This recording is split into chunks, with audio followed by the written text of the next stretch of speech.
Channel Sri Lanka আইন আজি বতৰত বহুত ডাৱৰীয়া চাওকচোন।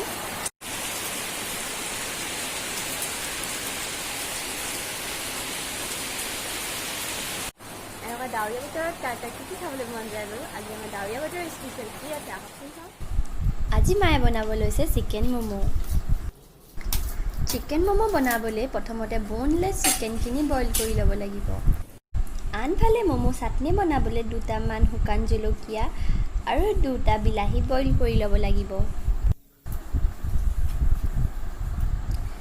আনফালে ম'ম' ডোটো বনাবলৈ 2 কাপ ময়দা, অকণমান ৰিফাইন তেল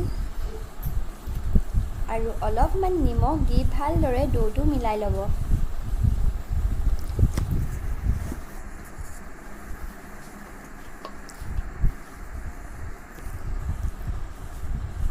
আৰু লাষ্টত অলপমান ৰিফাইন তেল দি ডোটো 15 বা 20 মিনিটৰ কাৰণে ৰেষ্ট কৰিবলৈ দিব।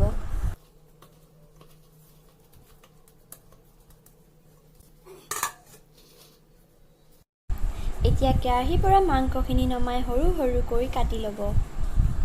চিকেন বইল কৰা পানীখিনিতেই অলপমান চিকেন, অলপমান কাটি লোৱা পিঁয়াজ, এচামুচ জালুকৰ গুড়ি আৰু অলপমান ক'লা নিমখ দি চিকেন চুপৰ কাৰণে ৰেডি কৰি ল'ব।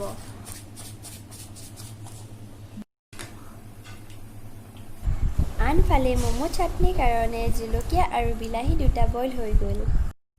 এতিয়া বিলাহীকেইটাৰ ভালদৰে বাকলি গুচাই ল'ম।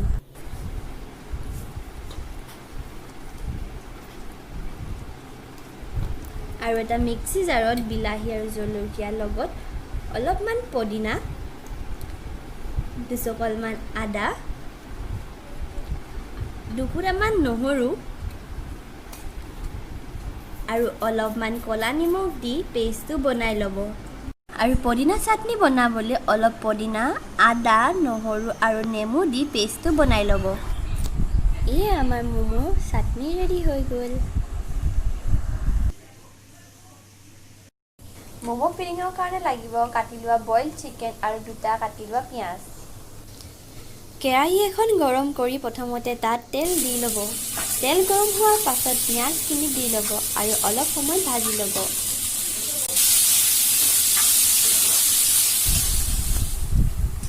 এয়া আমাৰ ম'ম' চুপ ৰেডি হৈ গ'ল।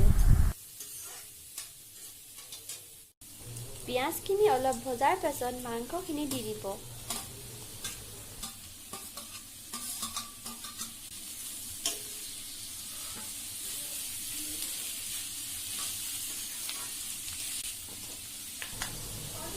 আৰু অলপ সময় মাংসখিনি ভজাৰ পাছত জালুক আৰু নিমখ আন্দাজ মতে দি ল'ব আৰু পিঁয়াজখিনি কেঁচা গোন্ধ যোৱালৈকে ভাজি নমাই থ'ব।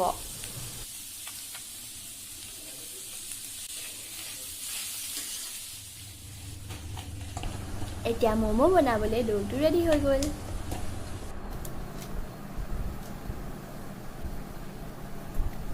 এতিয়া ম'ম' বনাবলৈ ডোটোৰ পৰা সৰু সৰুকৈ লাডু কৰি ল'ব।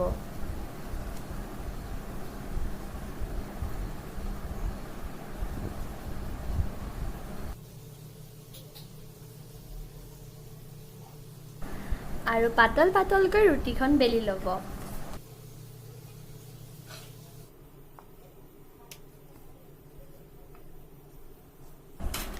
তাৰ পিছত ৰুটিখনত ফিলিংটো ভৰাই ম'ম' শ্বেপটো দি দিব।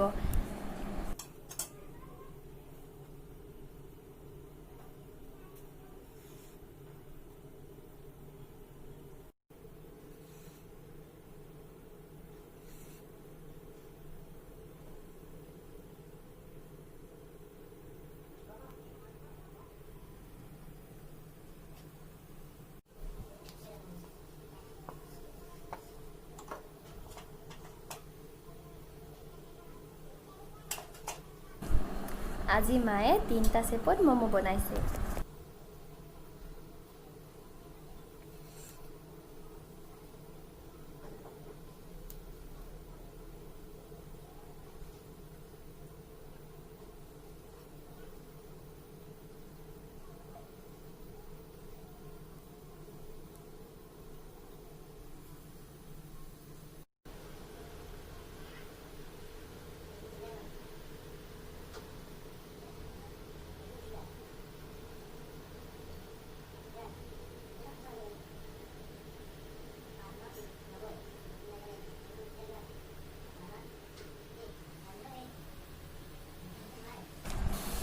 এতিয়া এটা চচপেনত পানী গৰম কৰি তাৰ ওপৰত চালনী এখন দি এটা এটাকৈ ম'ম' দি ল'ব। আৰু এটা কথা, ম'ম' দিয়াৰ আগত চালনীখনত অলপ ৰিফাইন তেল সানি ল'ব আৰু ওখ পাত্ৰ এটাই ঢাকি দিব। আমাৰ ঘৰত ম'ম' ষ্টিমাৰ নাই, সেইকাৰণে মায়ে এনেকেই বনায়। এয়া আমাৰ ম'ম' ৰেডি হৈ গ'ল।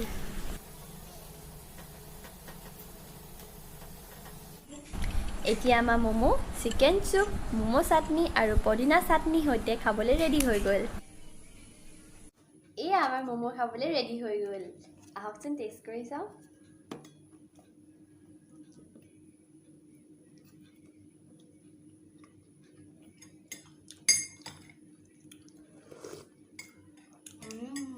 কেনেকুৱা পাইছা? বহুত ভাল। যদি আমাৰ আজি ম'ম' ৰেচিপিটো ভাল লাগিলে তেনেহ'লে লাইক কৰিব, কমেণ্ট কৰিব আৰু শ্বেয়াৰ কৰিব। লগতে ছাবস্ক্ৰাইব কৰি ওচৰতে থকা বেল আইকনটো দবাই অল কৰি দিব, যাতে আমাৰ সকলো আহিবলগীয়া ভিডিঅ' ন'টিফিকেশ্যন আপোনালোকে প্ৰথমতে পায়। ভিডিঅ'টো চোৱাৰ বাবে ধন্যবাদ।